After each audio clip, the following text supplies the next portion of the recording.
Health branch का unit 1 का water resource engineering या इसी को पब्लिक हेल्थ इंजीनियरिंग बोलते हैं। इस सब्जेक्ट का सबसे पहला यूनिट का पहला टॉपिक हमारा जो है, ये हमारा पहला यूनिट में मेन टॉपिक है source demand and quantity of water. मतलब सोर्स क्या है वाटर का, डिमांड कैसा क्या होता है वाटर का, और क्वांटिटी क्या है वाटर का। इन सब के बारे में हम लोग इस यूनिट में पढ़ेंगे, जिसमें सबसे पहला यूनिट है हमारा पढ़ना सोर्स ऑफ वाटर। उसमें हम पढ़ेंगे there are the various source of water available on the earth can be classified into following categories. हम कितने कैटेगरीज में बांटते हैं इसको?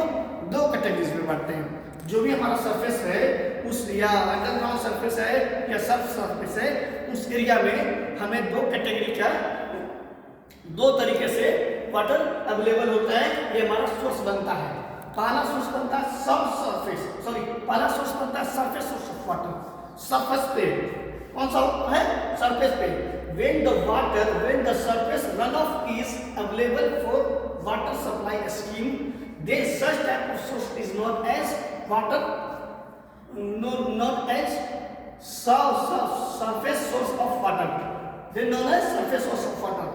मतलब वैसा वाटर जब रन ऑफ होता है, वर्षा होती है, तो वर्षा के कारण जो स्टोर हो जाते हैं, और उन पानी को हम जो वाटर अवेलेबल होती है सरफेस पे, उस वाटर को हम सप्लाई करते हैं कहाँ पे? स्कीम में, वाटर सप्लाई स्कीम में प्यूरिफिकेशन के लिए। तो उसी को हम बोलेंगे सरफेस सोर्स ऑफ वाटर। अब जब वर्षा होती है तो कहाँ पे स्टोर हो सकता है? तो उसमें हमारा उसका टाइप हो जाएगा कि कौन सा सरफेस सोर्स में बनता है। तो टाइप ऑफ सरफेस वाटर का सोर्स बनता है। पहला बनता है हमारा स्ट्रीम, धारा जो होता है, कोई भी धारा हो, रिवर स्ट्रीम का। फिर दूसरा हमारा लेक है, झील जो होता है, झील में वाटर अवेलेबल हो जाती है जब वर्षा होती है। तो रिवर होता है, रिवर में पानी स्टोर होता है। रिजर्वायर होता है, बहुत बड़े बड़े जो रिजर्वायर बनता है, उसमें पाउंड तालाब में पानी ऑब्जर्व होता है। और उसके बाद है स्टोर ड्रेन वाटर। कहीं कहीं क्या होता है, छोटे छोटे जगहों पे, छोटे छोटे प्लेस पे वाटर ऐसे ही स्टोर हो जाते हैं। तो उन सभी को इस कैटेगरी में, इन सभी के बारे में बारी से डिफिनेशन के बारे में पढ़ेंगे। ये हमारा क्या हुआ? Surface source of water. दूसरा होता है हमारा सब सरफेस सोर्स ऑफ वाटर, या इसी को बोलते हैं अंडरग्राउंड सोर्स ऑफ वाटर। मतलब ऐसा वाटर जो ग्राउंड के अंदर में अवेलेबल है, उसके बारे में हम लोग पढ़ेंगे।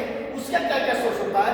The water that has percolated into the ground is brought on the surface।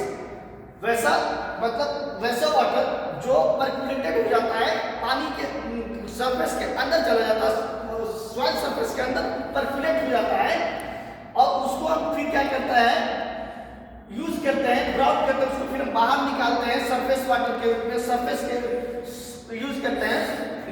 then such type of source of water is known as subsurface source of water। वैसे वाटर को हम क्या बोलते हैं? Subsurface source of water. मतलब वैसा water जो पानी जमीन के नीचे पाया जाता है, या जमीन के ऊपर है लेकिन परकुलेट होकर नीचे जाता है, या परकुलेशन के बाद उसको ऊपर लाते हैं, उसको हम क्या बोलते हैं? Subsurface source of water. इसके कितने कैटेगरीज होते हैं?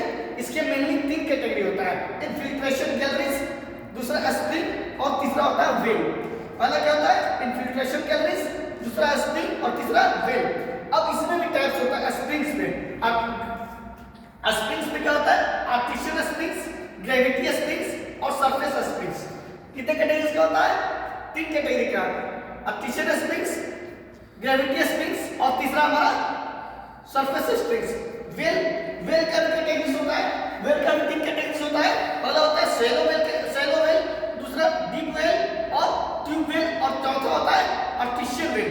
ये हमारा टोटल टॉपिक होता है, जो हम लोग इन सभी के बारे में जितना आपको नाम बताए। इधर देखिए, जैसे हमारा जो स्ट्रीम है, लेक है, रिवर है, रिजर्वायर है, पॉन्ड है, और स्टोर रेन वाटर है, या इधर इनफिल्ट्रेशन के लिए स्प्रिंग वेल, ये सब के बारे में एक एक करके सारा का डिफरेंशिएशन विद फिगर। इधर में तो फिगर नहीं है, स्ट्रीम वगैरह में तो इधर में तो फिगर नहीं बनता है, लेकिन इधर जो है स्प्रिंग्स का फिगर बनता है, इनफिल्ट्रेशन के लिए का, वेल का सारा हम डिटेल में आप लोग को बारी बारी से टॉपिक वाइज बताएंगे। तब तक के लिए